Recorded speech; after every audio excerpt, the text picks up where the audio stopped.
안녕하십니까. 박정호의 손에 잡히는 경제 플러스 박정호입니다. 환율이 롤러코스터 행보를 보이고 있습니다. 지난해 3월 1일 미국이 기준금리를 인상하면서 원화값이 계속 널뛰기를 하고 있는데요. 실제로 최근 1년 주요 통화의 달러당 하루 평균 변동률을 살펴봤더니 한국의 원화가 네 번째로 변동폭이 큰 것으로 나타났습니다. 그러니까 지난 1년 동안 미국 기준금리 발표 같은 이슈가 있을 때마다 원화가 출렁이는 폭이 컸다는 얘기입니다. 수출 중심인 우리나라 경제에 타격이 클 수밖에 없는데요. 왜 유독 원화 가치가 큰 부침을 겪는 걸까요?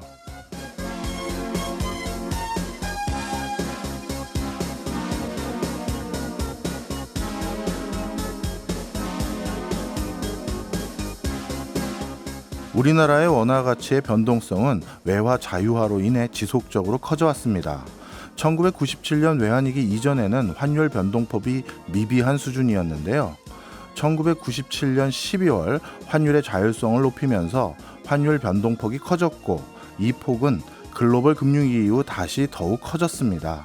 실제 관련 자료를 보면 원달러 환율 변동성은 1990년부터 97년 중에는 0.2% 수준이었던 것이 외환위기 이후 0.4%, 글로벌 금융위기 이후 다시 0.6%로 증가했습니다.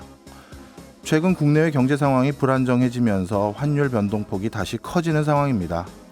이런 가운데 지난 2월 정부가 차차 외환시장을 개방하고 외환 규제를 완화한다고 밝혔는데요. 한동안 환율 변동성은 더욱 심화될 것으로 보입니다. 3월 13일 월요일 박정호의 손에 잡히는 경제 플러스 광고 듣고 시작합니다. 이번 주 국내 주식시장을 전망하고 궁금증도 해결하는 증시 열렸다 시간입니다. 오늘도 86번가 정광우 대표와 함께합니다. 어서 오세요. 네, 안녕하십니까. 예, 주말에 사건 사고가 많았던 것 같습니다. 먼저 우리 증시 오늘 어떻게 출발했는지부터 보고 얘기 좀 나눠볼까요? 네, 지난 주말에 이제 실리콘밸리 은행의 파산 네. 관련해 가지고서 뉴스가 참 많이 나왔습니다. 그래서 그나마 정말 다행스러운 점은 지금 이제 미국에서 결국은 이제 예금자 보호 조치를 발표를 하면서 좀 위기감이 줄어드는 그런 모습이 보이고 있기는 하지만 어쨌든 우리는 그 영향으로 오늘 한 0.5% 정도 하락해 가지고서 증시 지금 흘러가고 있습니다. 네, 우리나라 국민연금을 비롯해서 유럽의 국부펀드도 일부 돈이 들어간 걸로 알고 있는데 이런 것도 고객이라고 통칭돼서 받을 수 있는 겁니까? 그것도 궁금하더라고요. 아니요, 못 받습니다. 아이고, 왜냐하면은 그 국민연금의 경우에는 이제 주식을 사둔 것이기 때문에 지금 이번 예금자 보호 조치의 경우에는 주주라든지 아니면은 여기에 대출을 해둔 곳들의 입장에서는 아마 한 푼도 못 받게 되지 않을까 싶고요. 지금 국민연금이 직접 보유하고 있는 금액이 한 300억 정도, 그 다음에 위탁 운용까지 다 합치면 3천억이 좀 넘는 것으로 이제 21년 말 기준으로 파악이 되고 있습니다. 그 정도 그만큼의 금액에 대해서는 저희가 아마 이제 좀 받기는 어렵지 않을까 그렇게 생각합니다. 네, 고객 돈 다 돌려준다고 해서 우리도 고객인 줄 알았더니 그건 아니었군요. 자, 그 다음에 하나만 더 여쭤보겠습니다. 하이브하고 카카오의 쩐의 전쟁 종결됐다고 하던데 SM 요즘 투자하신 분들 아마 또 더 많이 계실 것 같아요. 주가는 그러면 좀 이제 떨어지는 건가요? 네, 당초 이제 하이브에서 12만 원 공개 매수 이야기를 했었고 실제 진행을 했고요. 그 다음에는 15만 원으로 올려서 카카오가 진행을 했는데 여기에서 15만 원 이상으로도 막 주가가 올라갔었습니다. 그 기대를 가지게 했던 거는 하이브에서 더 높은 가격을 부르지 않겠느냐였었고, 그런데 주말 동안 합의 소식이 나오다 보니까는 주가는 거의 한 20% 정도 급락을 해가지고서 지난번 하이브가 공개 매수를 했던 가격 혹은 약간 그 이하로까지도 형성이 되고 있습니다. 공개 매수에 대해 가지고서 말씀을 드리면은요. 미국의 경우에는 보통의 경우 공개 매수를 하면 전량을 인수를 합니다. 그렇기 때문에 모든 주주가 비례적으로 이익을 누리게 되는데 그에 반해 한국은 일부만 할 수 있는 것이고, 그래서 카카오도 지금 35% 일부만을 진행을 하는 거거든요. 예. 그러다 보니 공개 매수에 응할 수 있는 그 주식 수가 실제 사겠다는 그 숫자보다 많다 보니까 이것이 똑같이 15만 원에 내가 가진 주식을 전부 다 던질 수가 없는 것이거든요. 그러다 보니까는 보통의 경우 이렇게 그 이제 분쟁이 종결이 되고 나면은 공개 매수 가격보다는 아래로 주가가 형성되는 경향이 있습니다. 예. 뭐 사실 SM 엔터테인먼트뿐만 아니라 뭐 여러 회사들 우리나라의 여러 회사들이 요즘 주가가 좀 반등할 여러 호재가 있다 하더라도 다시 주춤한 것 같고 게다가 또 대외적으로도 뭐 글로벌 금융위기와 유사한 것 같은 뭐 실리콘밸리 은행의 뭐 파산 뭐 이런 악재들이 좀 자꾸 드러나면서 이러다가 이제 우리 증시 다시 상승 안 하는 거 아니냐 좀 구조적인 걱정 좀 중장기적인 걱정도 하시는 분들이 많으신 것 같아요. 그래서 오늘은 좀 그걸 좀 여쭤보려고 합니다. 한국 부동산이 일본 부동산을 뭐 따라간다 안 따라간다 이런 많은 전문가들의 의견에 대해서는 제가 여기저기서 살펴봤는데요. 우리 증시가 일본 증시를 따라가느냐 안 하느냐 여기에 대해서는 제가 한 번도 어떤 의견을 제대로 들어본 적이 없어서 오늘 대표님 모시고 한번 여쭤보려고 하는데요.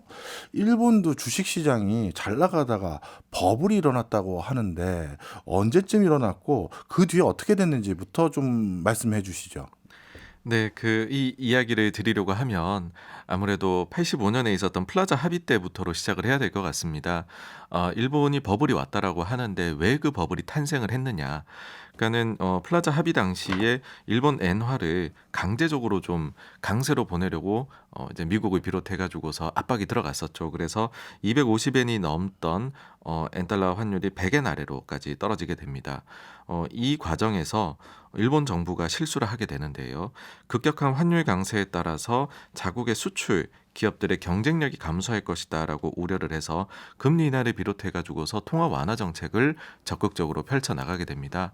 그러니까는 엔화는 강세로 가고 그러다 보니 이제 그 해외에서의 투자 자금이 들어오게 되겠죠. 예. 여기에다가 내국인들 입장에서는 통화 완화 정책이 펼쳐지니까는 말씀해주신 대로 뭐 부동산 그 다음에 주식 시장으로 돈이 몰려갔고요. 그래서 니케이 2호 지수 같은 경우에 거의 한 4배 가까이 올라서 4만 포인트 정도까지 90년대 초반에 올라가게 됩니다. 그래서 당시 일본 주식 시장의 시가총액이라는 것은 미국 주식 시장의 시가총액하고 거의 비슷한 수준으로까지 올라가게 되었습니다. 어찌 보면 플라자 합의라는 대외적인 악재를 극복하기 위해서 경기 부양에 나섰고 그게 단기간에 주가를 급등시키는 요소로 자리매김한 거네요. 그런데 그 뒤에는 주가가 계속 곤두박질 치기 시작했습니다. 그때는 왜 주가가 떨어지기 시작했는지도 궁금하고요. 그 뒤에는 또 주가 부양을 위해서 일본 정부에서 적극적인 행보를 안 했는지도 궁금합니다. 네, 우리가 버블이라고 하는 것은 너무 비쌀 때 그것이 버블이다라고 이야기를 하잖아요. 예. 마찬가지로 일본의 주식 시장도 그때 당시에는 버블이 아주 심했습니다. 우리가 흔히 PER이라고 이야기를 하죠. 이제 주식 가치하고 벌어들이는 수익, 순이익 이거를 비교를 해 보는 건데 뭐 미국 시장의 같은 경우에는 벌어들이는 돈 대비해 가지고서 시가총액이 한 17배, 18배 흔히도 이제 PER이라고 표현을 하지 예. 않습니까? 이 정도로 형성이 됩니다. 그러니까 한국의 주식 시장은 지금 10배 초반 정도 되는데 네. 일본의 이때 당시의 주식 시장은 이 주가 수익 비율이 어느 정도나 되었었냐라고 하면은 70에서 80배 정도가 이야, 되었었습니다. 어마어마하네요. 아까 미국이 한 15배 정도라고 말씀해 주셨죠? 네, 네, 10배 후반입니다. 예. 그러면 이게 미국보다 한 5배 이상이 높은 거네요. 네. 와. 이게 어느 정도냐 하면은 1960년대 후반에 미국의 니프티 피프티라고 해가지고서 예. 아주 이제 눈부시게 좋은 기업들이 성장성이 있는 예. 뭐 코닥이라든지 디즈니 이런 기업들이 대단히 비쌌었다 이런 얘기들 하지 않습니까? 예. 그때 당시에 그런 기업들의 PER이 한 50에서 80배였었고요. 그 다음에 미국의 주식 시장이 더없이 큰 버블을 형성했다라고 하는 IT 버블, 닷컴 버블 당시 예. 있지 않습니까? 그때 당시 나스닥의 PER이 이거보다 낮았습니다. 그러니까 일본의 버블이라는 거는 정말로 표현할 수 없을 정도로 높았었고요. 그러다 보니까는 이 버블이 툭 터지면서 이제 내려오기 시작을 하는 것이죠. 네. 그 사이에 기업의 이익은 그렇게 나쁘지 않았습니다. 경기를 타면서 부침이 있기는 했지만은 이익은 오히려 그 뒤에 그 4분의 1 토막 주식이 나는 동안에 증가를 했거든요. 예. 그럼 무엇이 내려왔느냐라고 했었을 때는 그 수익 비율 7, 80배에 이르렀던 PER이 10배 중반 정도로 내려오면서 주가 하락을 이끌었습니다. 그러면 이렇게 주가가 또 떨어지니까 일본 내부에서도 주가 부양을 위한 정부 차원에서의 노력이 좀 있었을 것 같습니다. 네, 그렇습니다. 사실 중간중간에 작게 이렇게 소소하게 부양책들이 나오기는 했었는데 그게 다 이제 그 백약이 무효하게 갔었죠. 그런데 아베노믹스는 상당히 강력했습니다. 그러니까 일본 입장에서도 이제 우린 더 이상 물러날 데가 없다.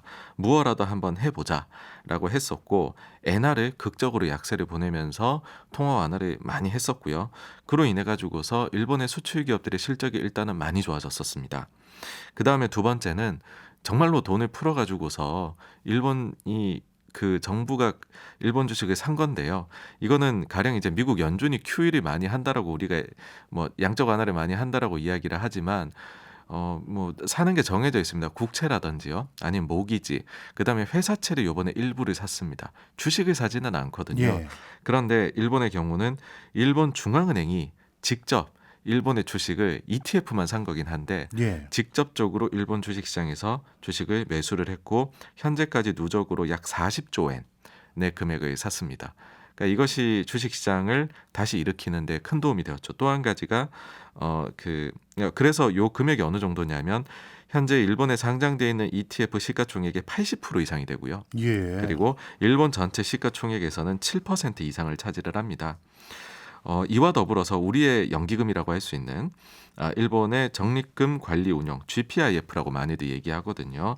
여기가 주식 비중을 늘리는 조치를 취합니다. 원래 일본의 경우에는 이런 이제 기금 운용에서 주식 비중이 상당히 낮았었거든요. 그래서 국내 주식 비중이 당시에 10% 초반 정도 GPIF가 되었었는데 이거를 25%까지 올리게 됩니다. 그래서 주식을 그러니까 소위 말해서 일본 정부나 정부성 자금이 그러니까 기금성 자금이 주식을 많이 사서 또 이렇게 부양해서 올리게 되었던 것이죠. 저도 간간히 외신 보면서 이 소식을 들은 적이 있거든요. 그래서 사실 오늘 여쭤보고 싶은 것도 이 대목인데요. 우리나라도 많은 분들 뭐 종합주가지수 꼭 말할 거 없이 삼성전자 투자하셨을 때 뭐 10만 전자 간다 이런 소리 들어서 투자하신 분들도 상당히 많을 거라고 생각이 듭니다. 그런데 지금 뭐 3만 전자는커녕 뭐 5만 전자 수준대를 머물고 있는 상황인데요. 당분간 이런 뭐 반도체 관련한 여러 시황이나 이런 것들도 어두운 상황에서 언제쯤 내 주식 올라가느냐 이런 거 걱정하시는 분들이 계실 텐데 그러다 보면 자연스럽게 우리도 일본처럼 예전에 그 주가 좋았을 때에서 벗어나서 장기 침체뿐만 아니라 이런 게 계속되다 보면 정부에서 뭐 해줄 거냐라는 또 이런 목소리 나올 것 같아요. 봤더니 일본도 이런 전례가 있고요. 일본은 이런 전례가 있어서 뭔가 적극적인 뭐 제스처를 취했는데 우리나라 어떨 것 같습니까? 네, 사실 한국의 경우에는 그러니까 우리나라는 그나마 한 가지 좀 다행이다라고 하면 예. 일본 같은 버블은 오지 않았었다라는 점입니다. 우리가 이번 증시에서 고점이 3,300포인트까지 갔었는데 그게 사실은 뭐 PE 70배, 80배 같은 버블은 절대 그 아니었었거든요. 3,300 갔을 때 PER이 어느 정도 됐죠, 우리나라는? 그때 당시에도 또 10배 초반이었습니다. 아. 왜냐면 그땐 돈을 잘 벌었거든요. 예, 예, 네. 예. 그래서 일단 버블이 온 적이 없다라는 거는 큰 장점이다. 예. 그치만은 성장률이 낮아져 가고 고령화 문제 심각하고 그리고 산업 경쟁력을 주변국들 대비해 가지고서는 좀 잃어가는 그러니까 뭐 자국이 다 보호무역주의를 하다 보니까는요. 예. 이런 것들이 문제가 되는데 그럼 이거를 좀 해소해 나갈 수 있는 방법이 없을까? 그래서 일본 사례를 우리 말씀해 주신 대로 예. 많이 보는데 일단 이 부분은 민과 관이 함께 갔던 요소라고 저는 생각하는데 행동주의가 활개를 펼쳤던 점이 그래도 일본 주식시장을 좀 자극시켰던 것 같습니다. 요즘 우리 사회에서 이슈되고 있는 그 행동주의 펀드 그거 말씀하시는 건가요? 네, 정확히 일치를 합니다. 그러니까 일본에서도 이게 왜 시작이 되었을까 하면 원래 굉장히 보수적인 조직이고 은행들 간에 또 이제 제조업체 지분을 나눠 가지고 뭐 그런 상황들 때문에 예. 서로 공격이나 이런 건 없거든요. 예. 근데 이제 그 주가가 너무 많이 빠지니까 어떻게라도 여기에서 수익을 좀 내보자 하니 싸움이 붙게 되고요. 그다음에 성장률이 낮아지니까는 그러면은 이제는 우리가 성장으로 뭘 수익을 못 얻겠네 하니 있는 거라도 그럼 나누자. 배당. 이것도 됐던 것이거든요. 그래서 1차적으로는 이런 것이 일본 증시가 저점이었던 2000년대 초반에 한번 나오게 되고요. 이때는 아주 공격적 성향이 강했던 행동주의 펀드들이 활개를 칩니다. 2차적으로는 아베노믹스인데요. 예. 이때 당시에는 정부에서 여러 가지 주주들의 권익이 이익이 높아질 수 있는 정책들을 마구 이제 펼쳐주게 됩니다. 그러다 보니 꾸준히 이제 주주 가치가 올라가게 되는, 그래서 제가 이제 민과 간이 함께 갔다고 얘기를 하는 것인데요. 일본은 이렇게 한 20년의 기간 동안에 진행이 됐다면 우리는 이 1차, 그 다음에 2차가 지금 동시에 오고 있다는 생각이 듭니다. 그래서 이 부분이 우리가 좀 잘 기준을 마련해가지고서 또 행동주의 성공 사례들이 만들어낸다면 도움되지 않을까라는 게 첫째고요. 두 번째로는 결국에는 연금 문제 해결이 필요합니다. 예. 일본의 경우에 우리하고 지금 굉장히 고령화 정도나 연금 고갈 문제 비슷했던 시기가 2000년대 초반이거든요. 예. 그때 당시에 일본 정부에서 그때 고이즈미 정권이었었는데 연금 개혁을 인기가 없더라도 합니다. 더 내고 덜 받고 그 뒤에는 또 추가 개혁을 해서 수령 시기도 늦추자라고 해서 고갈 시기를 많이 뒤로 늦추게 됩니다. 그러니까 이런 거를 하지 않게 되면은 국민연금이 국내 주식을 가지고 있는 게 피크를 기록하는 시기가 올 것이고, 예. 그럼 그때부터는 국민연금이 국내 주식을 팔아야 되거든요. 그렇네요. 그 시기를 이제 많이 뒤로 늦춘 것이죠. 그러니까 우리는 지금 추세로 가면 2030년대 후반 정도부터는 연금 피크가 발생하고 줄여야 될 수도 있습니다. 그러니까 이런 부분이 장기 투자자 입장에서는 망설이게 만드는 그런 게 될 수 있다라는 거고요. 일본이 그래서 이런 조치들을 취하면서 결국 2000년대 중반에 연금이 피크가 올 수 있는 상황을 맞이를 했었는데 그걸 좀 넘어가게 되고요. 그리고 추가적으로는 아베노믹스 때 앞서도 말씀드렸듯이 주식 비중을 10% 초반에서 20% 중반까지 늘리면서 이제 연금이 또 하나의 매수 세력이 되면서 증시를 좀 부양했던 측면이 있습니다. 우리나라는 그러면 국내 주식에서 연금의 비중이 얼마나 됩니까? 15%대입니다. 아직 그래서- 일본보다는 좀 낮네요. 네, 아직 그 여지는 좀 있다라고 생각을 합니다. 예. 정리를 해보면 일본도 주가가 빠지기 시작하면서 정부 차원에서의 노력과 민간 차원에서의 노력이 병행됐었는데 우리가 마침 공교롭게 의도했든 안 했든 그와 유사한 흐름으로 전개되고 있다. 그런 과정에서 일본도 중요한 시드머니가 됐던 게 연금 자금이 증시에 좀 흘러가면서 증시를 부양하는 효과를 좀 봤는데, 우리나라는 국민연금이 지금 국내 주식시장에서 15% 정도 차지하고 있지만 일본에 비해서는 아직 적은 수준이라서 아직까지는 괜찮은 시드머니가 될 수 있겠네요. 하지만 2030년 넘어서면서 슬슬 고갈된다고 하니 이 효과도 많이 줄어들 것 같습니다. 네, 그래서 이게 전방위적인 노력이 필요합니다. 결국 연금이라는 것은 우리가 출산율과도 관련이 있는 것이고, 그 다음에 연금을 몇 퍼센트까지 내야 되느냐, 수령하는 건 몇 퍼센트이냐, 그리고 수령의 시기, 더 나아가서 이제 수령 시기에 그 실제로 일을 하고 있느냐, 연봉을 얼마 이상 받고 있느냐에 따라서 또 비율이 달라지고 예. 이렇게 일본은 계속 변해갔거든요. 그러니까 사실은 우리도 그런 식으로 계속해서 변해가는 과정을 거치면서 이것이 피크를 맞이하는 시기를 점점점 늦추는 쪽으로 현실적으로는 갈 수밖에 없지 않을까라고 봅니다. 예, 증시에서 또 큰 손은 연금 말고 외국인들이 있을 텐데요. 국내 증시에서의 외국인 비중과 역할, 그리고 일본 증시에서의 외국인 비중과 역할이 각각 궁금합니다. 네, 일본 증시의 경우에는 원래 당초 버블이 터지기 전에는 5%밖에 안 됐습니다. 당시는 사실 해외 투자가 외국인 그런 이제 서구에서도 좀 적었던 시기인데요. 예. 일본이 계속해가지고서 이런 여러 조치들이 나오면서 현재는 30%가 넘어갔습니다. 우리의 경우에는 사실은 이미 그 이제 IMF 외환위기 이후에 전면 개방을 해버리면서 외국인 투자자 비중이 30% 위로 계속 유지가 되고 있습니다. 그래서 외국인 투자자가 추가적으로 뭔가 기여할 게 적지 않느냐 하실 수가 있는데, 근데 여기에 변수가 있는 것이 저는 선진지수 편입이다라고 생각을 해요. 왜냐하면 우리가 지금은 선진지수에 편입이 못 되고 이머징에 있는데, 이제 이머징 같은 경우에는 거기서 한국 비중은 계속 줄어듭니다. 그래서 실제로 외국인 투자자의 비중이 계속 줄어들어서 매도 세력으로 자리를 잡아왔었거든요. 최근 몇 년간. 근데 선진지수로 우리가 넘어가게 된다라고 하면 우리 증시에 들어올 자금도 좀 풍부할 것이고, 추가적으로는 선진이라고 하면은 우리가 PER 아까 말씀드렸던 그 밸류에이션이 선진국들 대비해서 낮은데 그게 선진지수로 올라가게 되면서 좀 상향될 수 있는 여지도 있습니다. 그런 점으로 봤었을 때에는 선진지수를 우리가 꼭 좀 노려보는 것이 우리 증시의 새로운 좀 자금 마련에 도움이 된다. 예, 그리고 밸류에이션 확대에도 도움이 될 것이다라고 봅니다. 예, 뭐 지수 선진화에 편입되는 것뿐만 아니라 오프닝 때도 말씀드렸던 외환시장 자유화, 이런 것들이 예전에는 저희가 이걸 주저했던 이유가 너무 변동성이 커지다 보면 외국 자금들이 다 쉽게 또 빠져나갈 수도 있는 거 아니냐, 이런 논리 때문에도 막은 것도 있거든요. 이게 더 빠져나가게 만드는 요인으로 작용하진 않을까요? 그래서 우리가 어떤 정책을 쓸 때 뭔가 나름대로의 비기를 가지고 있느냐 이게 예. 중요할 것 같은데요. 가령 예를 들어서 환율이 1,440원 갔을 때 한국은행에서 나왔던 이제 그 잠재적으로 취할 수 있는 조치가 뭐가 있냐라고 했을 때 두 가지가 하나는 국민연금이 해외 투자를 할 때 환해지 비중이 너무 낮다는 거였어요. 예. 5%밖에 안 하는데 환해지를 하게 되면 우리 환 입장에서는 강세 요인이 되거든요. 예.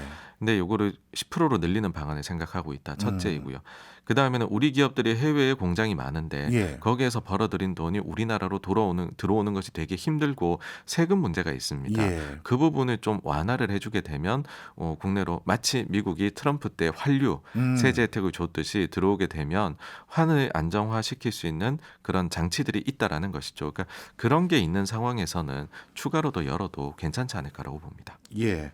지금까지 일본 증시를 바탕으로 우리 증시를 진단해보는 말씀을 해주셨는데 첫 번째는 행동주의 펀드와 같은 시장 자체적인 궤도 노력, 두 번째는 국민연금 자금이 증시를 부양하는 역할, 그다음에 외국인 자금이 국내 증시에서 영향을 미치는 요소들 이런 걸로 쭉 훑어주셨는데요. 이거 말고 우리나라 증시가 다시 3천을 가깝게 빨리 보려면 또 뭘 또 신경 써야 될까요?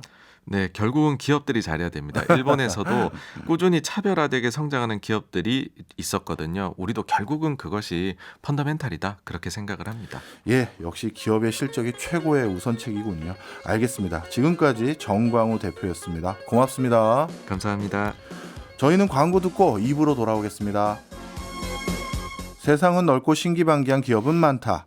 기업이 흥망성쇠한 스토리로 경제와 친해지는 신기반기 레드칩 시간입니다. 오늘도 더밀크 코리아 신기주 부대표와 함께합니다. 어서 오세요. 네, 안녕하세요. 예, 매주 새로운 기업들 하나씩 배우니까 저도 너무 재밌습니다. 오늘은 또 어떤 기업인가요? 오늘은 다이슨이에요. 아, 저도 하나 있습니다. 제품. 오, 진짜 어떤 제품이요? 전 네. 청소기도 생각해보면 청소기뿐만 아니라 하나 더 있네요. 그 헤어 드라이기. 오, 네. 슈퍼소닉 헤어 드라이기. 이건 없는 집이 없어요. 다이슨 예. 이제 집집마다 다 있어서 다이슨. 아, 이건 편집됩니다. 네, 무슨 소리 생방송 감사합니다. 아니었으면. 자, 이런데 근데 요즘 다이슨 이렇게 음. 인기가 있는 이유도 궁금하고 네. 다이슨 하는데 도대체 어떤 회사인지도 한번 쭉 얘기해 주시죠. 네, 이게요. 다이슨 제품들이 기본적으로 비싸요. 비싼데 이 요즘 말로 가실비가 있다고 하거든요. 가실비요? 가성비라고 하는 건 이제 네. 또 이제 비용 대비 효과가 크다는 걸 텐데 가실비는 가격 대비 실제로 사용하거나 만족도가 높다는 뜻일 거예요. 그러니까 이제 요즘 그 2030 소비자들한테는 가실비가 가장 중요하다고 하는데 다이슨이 대표적으로 그런 제품입니다. 기본적으로 인스타그래머블 하다는 표현 있잖아요. 예. 사진 찍으면 집에다 놓고 예뻐요. 있어 보이죠. 네. 그러니까 집 그 사각형 옆에는 빨래가 쌓여 있어도 다이슨 하나 있으면 있어 보이네 이런 게 있고 성능도 나쁘지 않죠. 그러니까 아시다시피 요즘은요 그 나 혼자 산다 시대잖아요. 예. 그러니까 2025년이 되면요 전국의 1인 가구 숫자가 765만 가구가 된다는데 이게 전체 가구의 35%입니다. 그러니까 세 가구 가운데 한 가구가 혼자 사는 거죠. 그러면 내가 내 집을 어떻게 꾸며놓고 살까 고민하게 되는데 그 인테리어 고민하다가 보면 비싼 소파, 비싼 뭐 의자 뭐 됐고 그냥 다이슨 하나 갖다 놓으면 이쁜데 성능이 있다 이런 거고요. 지금 말씀하신 것처럼 여성 소비자들한테는요 다이슨 슈퍼소닉 헤어드라이어라는 게 있는데 이게 디자인도 예뻐요. 예. 요거 정말 필수템이어서 네, 뭐 내일 화이트데이인데 아마 선물 준비하신 분들이 있으실 것 같습니다. 어쨌든 이래갖고 근데 이 다이슨이 행사를 하면요 예. 그 특이한 게 옆에 포토존이 꼭 있어요. 오. 아니 이게 무슨 패션 제품도 아니고 네. 가전 제품인데 다이슨 놓고 디자인 예쁘니까 사진 찍는 인스타그래머블한 제품인 게 다이슨이 인기 비결 중에 하나입니다. 근데 원래 가전 만드는 회사인데 좀 행보가 독특합니다. 그러니까 이게 원래는 원래 그 제임스 다이슨이라고 하는 창업자는 예. 개발자인데 요즘은 개발자가 프로그래머잖아요. 예. 근데 1970년대 개발자라고 하는 거는 예. 지금 이분이 이제 칠순이거든요. 예. 뭐냐면 그러니까 정말 발명가죠. 에디슨 같은. 아. 근데 원래 뭘 발명했냐면요. 그 손수레를 발명했어요.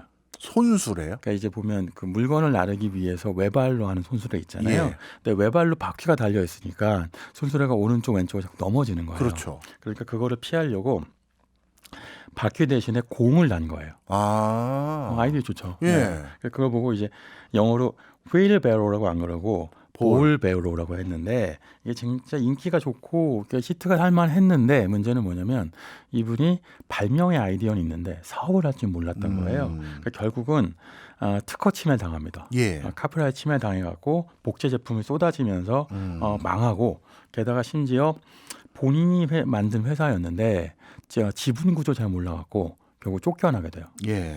이게 사실 예전에 그 애플에서 스티브 잡스가 쫓겨났던 것도 비슷하다는 평가를 많이 받는데 그 다음에 무슨 창업을 할까 고민하다가 생각해낸 게 그 볼 손수레를 만들려고 하다 보니까 그 왜 코팅 하잖아요. 예. 에폭시로. 예. 그거 하다 보면 찌꺼기가 굉장히 많이 나오는데 예. 그 찌꺼기를 진공청소기로 흡입하다 보니까 네. 그 진공청소기에 먼지 주머니가 있더라는 거예요. 예. 먼지 주머니가 있는 진공청소기 참 재미없다, 불편하다 싶어갖고 그 사이클론이라고 하는 장치를 이용해서 먼지를 흡입하는 거를 개발해냅니다. 이게 이제 대박이 난 요즘 알고 있는 우리 다이슨 무선 진공청소기의 효신 거죠.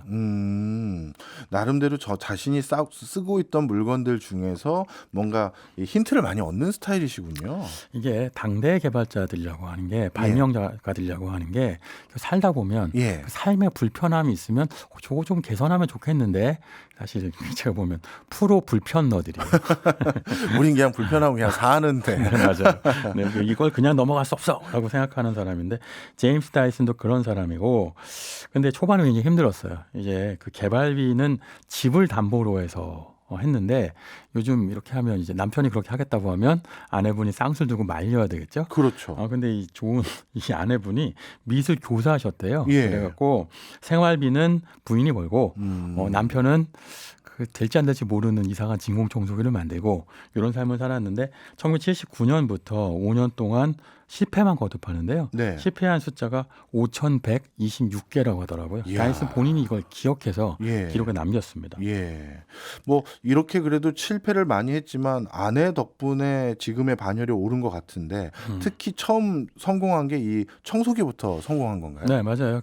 원래 청소기한테는 먼지 주머니가 있다라는 네. 상식이었는데, 그러니까 우리 어렸을 때 요즘은 그런 경험 없지만 옛날 진공청소기 할 때는 어머니들이 너 이리 와갖고 저기 먼지 주머니 좀 저기다 버리고 와. 맞아요. 네, 이런 무슨 거 파우치 같은 게 뒤에 있었거든요. 맞아요. 네. 이게 참 버리다 보면 먼지가 풀풀 날리고 네. 불편하잖아요. 근데 그거 사이클론 원리를 이용해서 그래서 이제 먼지 백리스라고 표현하는 건데 예. 그런 진공청소기 만듭니다. 근데 문제는요, 초반에 잘 되지 않은 게 이분이 세일즈하고 마케팅을 모르니까 좋은 물건이 있는데 팔리질 않는 거예요. 요즘 같으면 물건만 좋으면 어디에 팔아요? 쿠팡에다 내놓거나 아마존에 내놓으면 유통은 해결되는데 당시에는 그런 게 없으니까 유통 팔로 좋고 마케팅하는데 쉽지 않았고요. 예. 결국 일본 회사하고 라이센스 맺어갖고 성공하게 됩니다. 그게 이제 최초의 사이클론 청소기인 G포스라는 건데 이때까지 정말 고생을 많이 하죠.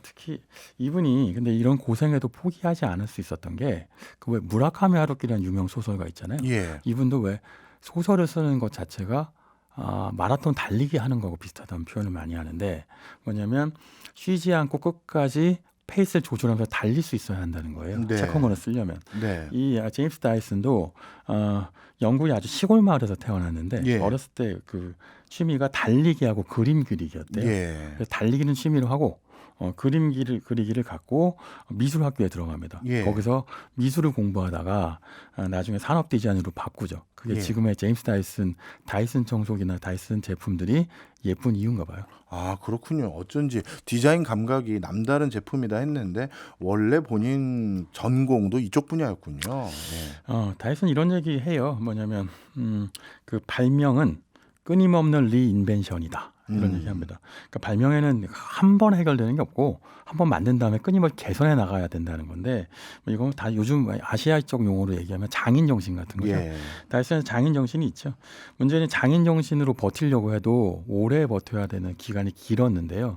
배우로 치면 무명 기간인데 15년 동안 무명이었어요. 예. 그러니까 좋은 제품 만들었는데도 유통자 못 찾고 마케팅이 안 되니까 제품 좀 팔리다가 말고 뭐 이런 식이면서 결국은 15년 동안 내내 빚더미. 바꿔 얘기하면 미술 선생님인 아내분이 남편을 먹여 살렸다.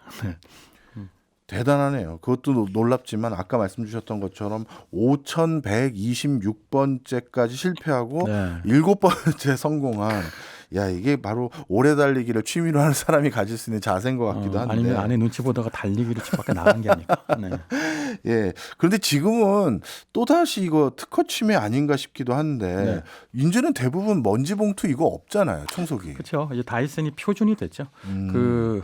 무선 청소기를 만든 것도 다이슨이 최초고요. 예. 그러니까 이제 선이 없죠. 그리고 백리스 청소기를 만든 것도 다이슨이 최초인데 예. 그거를 지금 말씀하신 것처럼 그 특허 침해 때문에 오랫동안 못 하고 있다가 결국은 사실 모든 특허는 우회로가 있잖아요. 예. 삼성, LG 뿐만 아니라 모든 글로벌한 전기 가전 제품 회사들이 다 요걸 표준으로 만들기 시작했습니다. 그런데 한때는 정말 다이슨이 한번 그 볼 수레를 갖고 그 카피 제품 때문에 고생한 적이 있어서 사이클론 청소기만큼은 카피 제품을 못 만들게 하려고 정말 끝까지 물어뜯는 소송을 했고요. 그래갖고 어떤 회사하고는 400만 파운드 손해배상을 받아내기도 해요. 예. 그 정도로 이제 점점점 요건 어떤 의미냐면 다이슨이 단순한 디자이너 또는 개발자에서 사업가가 돼간다는 뜻이겠죠. 근데 일단 다이슨이 갖고 있는 가장 중요한 이거 기업의 정신이라고 하는 건요. 예. 일상의 문제를 해결하는 프로 불편러의 마인드 뭐라고 할 음. 수 있어요. 이걸 이제 다이슨은 어떻게 표현하냐면 problem solving technology라고 표현하던데 말하자면 일상의 많은 이러이런 불편들을 기술로 해결해 주겠다라고 하는 겁니다. 예를 들면 선풍기 다이슨 있는데 그 왜 선풍기가요? 그 팬이 있잖아요. 네. 아이들 손 집어넣어서 다치게 되면 걱정이잖아요. 근데 다이슨 선풍기에는 팬이 없죠. 맞아요. 네, 그게 사실은 왜 선이 있어야 돼? 선이 없는 무선 청소기, 왜 백이 있어야 돼? 백 없는 백리스 청소기, 선풍기도 팬이 없고, 또 헤어드라이어 같은 경우도 온도가 굉장히 적당해요. 예. 써보시면 아시겠지만 이거 제품 굉장히 인기고요. 스타일러 또는 고데기 이런 것들이 굉장히 인기인데요. 사실은 이런 그 일상의 문제를 해결한다고 하는 것이 재밌는 것은 이미 수요가 있는 거예요. 예. 그러니까 일상에서 우리가 빨래 누가 좀 개줬으면 좋겠어, 세탁 누가 해줬으면 좋겠어 이런 수요는 있잖아요. 그 수요를 찾아서 해결하는데 요즘 실리콘밸리 빅테크들은 어떻게 하냐면 없는 수요를 만들어내죠. 예. 그렇다면 안 써볼 때까지는 불편한 건 몰랐는데 한번 써보고 나면 스마트폰 없는 세상에서 어떻게 살지 수요 창출합니다. 최근에 이제 챗GPT 같은 경우가 대표적일 텐데 이전에는 그냥 검색하는 거였는데 지금은 말 대답 안 해주면 이상하잖아요. 네, 이게 바로 빅테크는 수요를 창출하고 다이슨은 있는 수요를 찾아낸다라는 게 결정적 차이고요. 이게 이제 두 양 회사 이제 말하자면 영국의 테크 회사하고 미국의 테크 회사의 차이점일 수도 있겠죠. 네. 다이슨 쭉 말씀 들어보니까 디자인도 예쁘고 일상에 필요한 물건들을 개선하는 시사점도 좋고 다 좋은데 단점이 있죠. 비쌉니다. 비싸요. 네, 맞아요. 네, 비싸니까 있어 보이니까 인스타그램을 할 수도 있는데 이게 비싼 만큼 값을 하긴 하는데 예. 문제는 이건 일부 소비자일 수도 있지만 다이슨 하면 따라오는 얘기들이 검색만 해보면 고장률이 높다요. 정말 장고장도 많다. 흡입력 전원 스위치는 고장 많이 나서 AS 많이 받아야 된다. 근데 그러면 AS도 잘해줘야 되는데 애프터 서비스가 나쁘다라는 평도 있습니다. 특히 직구한 제품 AS 안 된다 이런 얘기들도 있고. 그러니까 이게 그런데요. 다이슨이라는 회사 좀 찾아보면요. 일단 그 제임스 다이슨이라고 하는 창업주가 여전히 현역이에요. 7순이 넘으셨는데 이야. 이게 좋게 보면 장인 정신인데 나쁘게 보면 거기서 일하는 회사 직원들은 힘들지 않겠어요? 네. 이 회사는요 기본적으로 문제를 해결합니다. 예. Problem Solving Technology라고 하는데 요즘은 문제를 소프트웨어로 해결하죠. 근데 다이슨은요 이거를 기계공학적으로 해결하는 거예요. 그래서 뚝딱뚝딱 어떤 기계적인 문제를 해결하는 것인데 이게 20세기에는 혁신적이었는데 21세기에는 옛날 방식이죠. 그렇죠. 그러니까 이게 혁신적인 회사가 여전히 변화가 없으니까 그러니까 이런 식의 잔고장, AS 이런 문제들이 있을 수 있게 되는 것 같고 또 하나는 처음 만든 회사에서 쫓겨났잖아요. 예. 그러니까 다음 회사에서는 주주도 간섭 안 받고 안 쫓겨나려고 다이슨이 진짜 유명한 회사인데도 비상장이에요. 비상장이에요? 네. 오. 그러니까 이게 상장 회사쯤 되면 정말 이제 화제도 많을 텐데 비상장이니까 회사 가치도 평가를 마치 못하죠. 그러니까 많은 전문 경영인도 많이 끌어오지 않고 여전히 약간 나쁘게 얘기하면 구멍가게 같은 형태의 이 거버넌스를 갖고 있어서 이게 다이슨이 갖고 있는 약점인데 요거는 이제 세월이 지나면 좀 해결되지 않을까 싶어요. 네. 예, 지금까지 우리가 마주쳤던 다이슨 제품들은 생필품들 그중에서도 우리가 늘 친숙했던 것들을 좀 더 개선한 제품들인데 먼 미래지향적인 뭐 이런 테크에 이런 회사는 투자 안 합니까? 이게 한번 했다가 예. 네, 뭘 만들었냐면 전기차. 이야, 이거 큰 도전인데요. 네, 그러니까 심지어 그 영국 정부한테 지원도 받았어요. 1,600만 파운드인데 이게 한 3조 원쯤 됩니다. 예. 그러니까 영국에서 아시다시피 영국이 원래는 자동차 강국이었잖아요. 예. 뭐 우리가 알고 있는 유명한 브랜드들, 뭐 랜드로버니 아니면 뭐 예. 제규어 이런 거 다 영국 차들인데 어느 순간부터 자동차 메이커의 그 주도권을 독일이나 또는 미국한테 뺏겼죠. 네. 이걸 되찾아오는 게 영국의 수건인데 다이슨이 만들겠다고 한 거예요. 심지어 전기차니까 가전제품화되어 있는 거니까 가능하겠다 싶어갖고 엄청 투자를 합니다. 예. 2017년에 시작하는데 이게 이름이 프로젝트 E예요. 그런데 결론적으로 말씀드리면 2019년에 포기합니다. 다이슨이 만든 전기차 궁금한 것 같은데 예. 사실 우리 왜 이런 이슈가 있잖아요. 애플이 만든 애플카 예. 궁금하다. 예. 때만 되면 늘 현대차나 기아차 주가하고 연동되는 이거. 다이슨도 사실은 요즘 전기차라면 가능할 것 같지만 사실 배터리 문제가 있었어요. 그리고 그 비용 절감 문제. 그러니까 만들어도 말하자면 효율성이 없는 거죠. 남는 게 없는 거예요. 그래서 결국 2019년에 포기합니다. 그리고 이때 이걸 추진했던 CEO가 짐 로안이라는 인물인데 예. 이 인물이 볼보로 떠나갔고 볼보 자동차에서 지금 아주 잘 나가요. 볼보의 그 지리한테 인수됐잖아요. 예, 중국 예. 자동차한테. 이것도 지금 전기차 잘 만들어갖고 아주 잘 나가죠.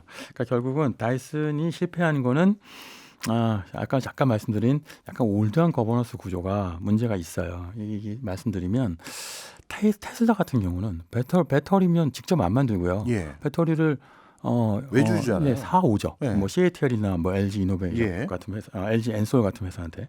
그런데 그 다이슨 같은 경우는 혼자 다 하려고 한 거예요. 예. 그 옛날 방식이고요. 오픈 이노베이션이 안 되니까 다이슨 생태계가 만들어지지 않고 그러니까 결국은 혼자서 장인 정신만 발휘하는 회사가 돼서 한계에 부딪혀서 전기차가 안 된 거죠. 네. 다이슨이 뭐 이 전기차는 그래서 중도 포기를 했는데 그 뒤에 다이슨은 여러 시도를 해보고 나서 성과를 내는 회사 뭐 아까 이렇게 설명을 해주셨는데 최근에는 뭐 특별히 실패를 해가면서 차이를 도모하는 그런 제품들은 뭐 없나요? 요즘은 이제 잘 팔린 제품에 그러니까 캐시카우 제품에 집중하는 경향을 보이는데 네. 옛날에는 이런 것도 만들었어요. 안경. 안경이요? 그러니까 증강현실 안경. 요거 구글 글래스 알죠? 예. 그런 것처럼 헤일로란 이름의 안경을 개발했는데 좀 시대를 앞서갔고요. 또 예를 들면 디젤 트랩이라고 해서 디젤 자동차에 필터를 달아갖고 예. 미세먼지를 저감하는 장치였는데 예. 이거 요즘 있잖아요. 예. 이걸 너무 일찍 만들었어요. 1993년도에. 그래갖고 실패했습니다. 드럼 세탁기도 만들었는데 이것도 상용화에 실패했고요. 결국은 이게 다이슨 고질적인 지점, 그러니까 상용화할 때 비용 문제나 비즈니스 문제에서 약간 한계에 부딪히는 부분이 있어요. 그게 네. 소비자가 느끼는 불편함의 원인이겠죠. 예. 최근에는 본사를 또 영국에서 다른 데로 이전했다는 소식이 들었거든요. 싱가포르로 이전했습니다. 예. 근데 문제는요, 이게 그 제임스 다이슨이 브렉시트에 찬성했던 인물이거든요. 예. 그리고 나서 브렉시트에서 이제 해서 영국 정이 나가니까 세금이 올라갔다는 이유로 그래서 싱가포르로 이전하니까 당연히 비판을 받을 수밖에 없죠. 그렇겠죠. 이게 다이슨 전설적인 인물이긴 한데 그런데 결국 요런 문제들은 있습니다. 네, 알겠습니다. 친숙한 제품 속에 숨어져 있는 재미있는 얘기 오늘 많이 배웠습니다. 지금까지 신기주 부대표였습니다. 고맙습니다. 네, 감사합니다. 오늘 새로운 카테고리의 제품을 자주 출시해주는 영국 회사 하나 배워봤습니다. 그래서 우리에게 또 새로운 장르를 항상 보여주는 영국 노래 하나 찾아봤습니다. 퀸의 Don't Stop Me Now 들으시면서 이번 주 한 주도 무탈하게 보내시길 바라고요. 저는 내일 11시 5분에 다시 인사드리겠습니다. 고맙습니다.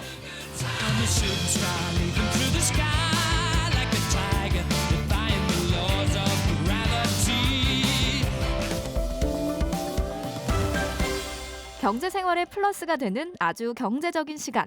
박정우의 손에 잡히는 경제 플러스.